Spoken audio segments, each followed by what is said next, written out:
The Drunkard's Path block is a really fun block, but a lot of quilters are intimidated because of the curves. The AccuQuilt Studio and also the AccuQuilt Go make this block much simpler to cut, but I'll show you how to actually stitch this up when we get to the sewing directions. But for now, let's focus on the cutting. AccuQuilt makes two different sizes of Drunkard's Path for the Studio and also two sizes for the Go. The one that I'm going to demonstrate today is Studio Drunkard's Path number 2, which is a 4.5 inch finished section, and the entire block finishes to 9 inches. The Drunkard's Path number 3 is a 3.5 inch finished quarter to make a 7 inch finished block. For the Go, and what's really neat now that AccuQuilt has come out with die adapters for the Studio, is that there is a die for the Go, which is a 7 inch finished quarter, which makes a 14 inch finished block. So if you really want to make a large quilt very quickly, getting this die along with the Go die adapter, the long one, and your super giant die tray, you can make this larger block.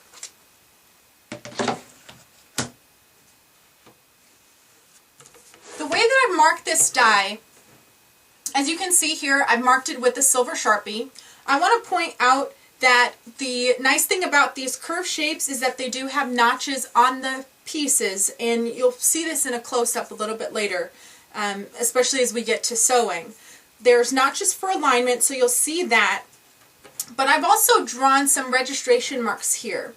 And the registration marks really help me to align the fabric with the grain, which is really important, and also to show me if I want to cut only half of the sections, what size pieces I would need to cover these shapes. So to do the entire Drunkard's Path block, I need a 12 by 12 square. I'm actually going to work from a 12 inch strip. And to do the smaller pieces, you need 6 inch squares or 6 inch strips. So this layout is really very nice.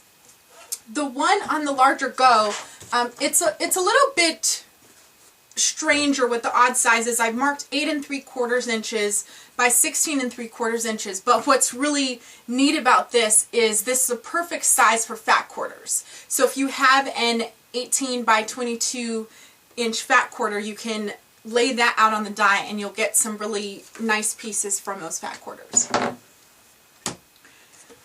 I've also marked some additional alignment lines here on the side. You'll see these short marks at the halfway point. And the reason for this is because once the die is covered with fabric, I want to know where this particular block ends. So when I'm folding from strips, I can make sure that my strip is going to cover this piece so that I get a complete cut. When you're cutting Drunkard's Path, you're going to want to use at least 2 colors of fabric. So today I'm going to be demonstrating with a black print and a red solid.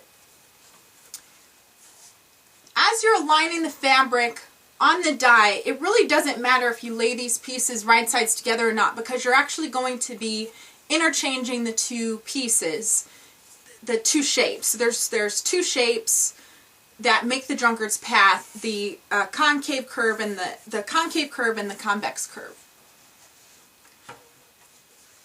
When I'm working from a 12 inch strip, so I've actually cut this from a bolt of fabric. It's a 12 inch wide strip. I've made sure that it is aligned to the straight of grain. And the reason that I do that is because when we get to the curve part, we want to make sure that that curve is exactly on the bias, because that's going to help us to stitch.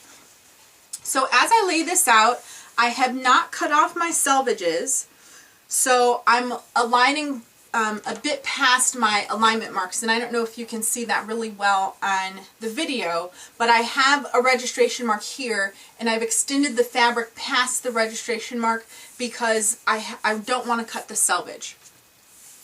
I want to make sure that the fabric is straight between the lines here, and if you'll notice, this die is angled in the board, as are a lot of the AccuQuilt dies, and with any die that is angled with the board, you want to align your fabric in the direction of the blade and not with the edge of the board itself.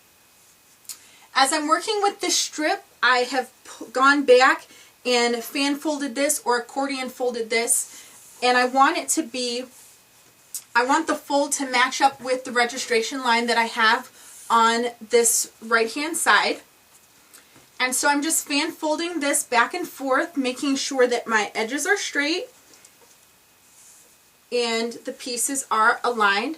And this last fold here, as I'm working with this length, I'm getting 3 complete blocks and 1 half block. And you can see here that my fabric extends to here and my registration line is here. So I know that I'm going to get 2 extra blocks on this side. If this were the go, I would have to stop here at this number of layers. This is 4 layers, and I would need to stop here. I wouldn't be able to run my next length of fabric, but because this is the studio, I can do up to 10 layers. So this works out really well with the studio. So I'm going to just do the same thing with this black fabric and align it and do exactly the same thing. Okay, now with my fabric completely layered here, so I've got the red on the bottom and the black on the top, and this is 8 layers that's going through the studio, I want to take my cutting mat and lay that on top and run it through the studio.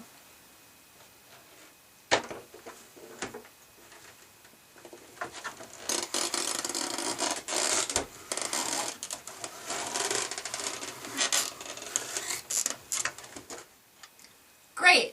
Now the pieces have been completely cut, so I'm going to remove my mat, and I've got a little bit of static here, so if I slide it, the pieces will come off a lot better.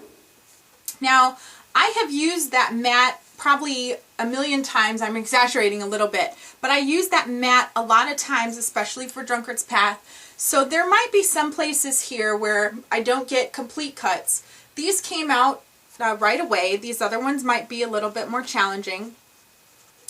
But I like to keep a little pair of scissors handy next to my die cutter so that if I'm cutting these, if I do get any little snips, I can just cut them.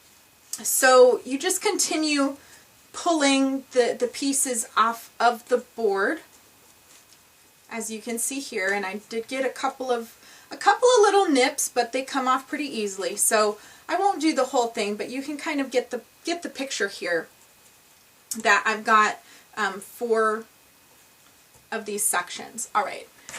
So pulling that off the board, what I get are these black sections with the red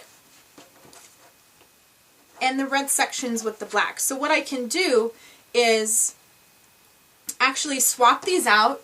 So I'll take the black curves here, and I know black is kind of hard to see on the video, but I'll take these black quarter circles and match them up with the other red piece, and that will give me a nice block like this. And then I want to make sure you can see this, and then I'll do the exact opposite and take the red quarter circle and stitch that to the other side. So I'll get 2 pieces or 2 sections that look like this, and it's great to sort of mix and match these in a quilt, and you can get all sorts of configurations. So in the next video we'll talk about how to actually stitch these together and make curved piecing not so intimidating.